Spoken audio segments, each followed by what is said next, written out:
La ville à gare, ma pièce. La ville à gare, Congo.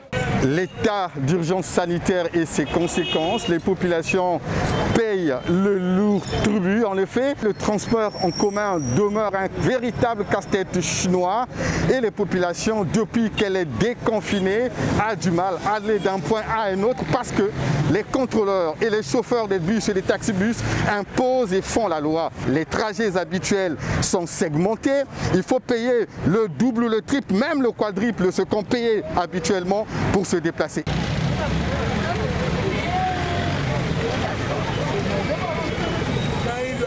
Que ce soit dans les bus de la STPU, que ce soit dans les petits bus, nous connaissons des difficultés pour avoir une occasion afin de se rendre d'un point à un autre. Je suis à la cité des 17. Donc vous imaginez, je travaille en ville vers la tour Nabemba. Donc je marche jusqu'à Mazala et de Mazala, j'ai emprunté un bus qui m'a déposé à la commune de Mungali. Et de la commune de Mungali, j'ai emprunté une correspondance qui m'a déposé au marché Mungali et de marché Mungali en une troisième occasion qui m'a déposé à la gare. Vous imaginez donc il m'a fallu pratiquement 450 pour me rendre en ville ce matin. Et ça c'est parce que j'ai marché un tout petit peu. Mais sinon s'il fallait partir de chez moi jusqu'à Mazala, donc je serai à 600. Rien que l'aller. Donc vous imaginez ce que me coûtera le retour. Le confinement est terminé. Mais le vrai confinement, c'est ce que les contrôleurs et chauffeurs des taxis bus imposent aux usagers, aux populations. Depuis le début de ce déconfinement, c'est à cette réalité que les Brazzavillois sont confrontés. Tous les jours qui passent, les arrêts de bus sont remplis de gens et parce que le morcellement de terrain ne leur permet pas de trouver un bus qui les amène directement à destination avec 150 ou 300 francs. J'ai quitté Ngangalingolo. Vous vous imaginez?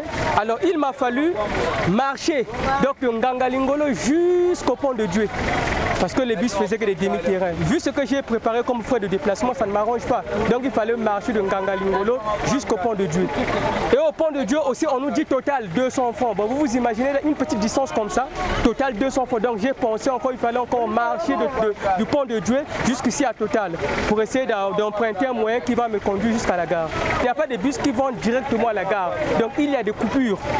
Voilà, quelque part, il faudrait encore prendre un moyen pour aller vers la gare. Donc il faut pratiquement préparer au moins au maximum un 400 ou un 500. Ouais, et c'est très pénible. Même les transports de l'État sont en train de faire des demi-terrains. Le gouvernement, est-ce qu'il ne peut pas regarder cette situation? C'est décevant pour nous les populations, c'est décevant. Nous avons retrouvé à l'arrêt de bus certains qui y sont depuis près de 2 heures, qui attendent un moyen, espérant avoir un moyen de transport qui les amènera à destination, mais hélas, ils sont là. Et pareil pour les élèves qui se plaignent aussi. Nous les avons rencontrés, il y a une qui est du lycée Thomas Sankara qui nous fait savoir qu'elle n'a plus de moyens pour se déplacer. On n'arrive pas. Moi, je suis à Massengo là-bas, je quitte Massengo jusqu'au lycée, si je paye 300, c'est pas normal ça. On n'a plus l'argent, c'est fini, on marche à pied jusqu'au centre là-bas, même jusqu'à la maison.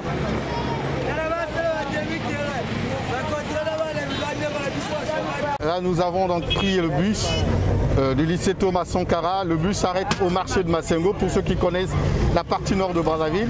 C'est à quelques encablures. Habituellement, c'est 150. Et là, c'est 250. Donc ça ne nous arrange pas. Ça ne nous arrange pas. C'est des demi-terrains terribles qu'on n'a jamais connus dans ce pays. Aujourd'hui, il n'y a plus de différence à prendre un taxi, à prendre une moto, à prendre un bus, parce que tout revient au même. Le prix que vous payez aujourd'hui pour se déplacer d'un lieu à un autre dans le bus est presque le même que vous payez quand vous prenez un taxi moto. C'est la même chose. Donc quand vous prenez le taxi, vous payez 1000 francs, 1500. Les taxis motos, eux, ils font payer la même chose, également dans les bus. Donc tout est comme ça aujourd'hui. Donc il n'y a plus de différence. Ce morcellement des distances crée des affluences dans les arrêts de bus.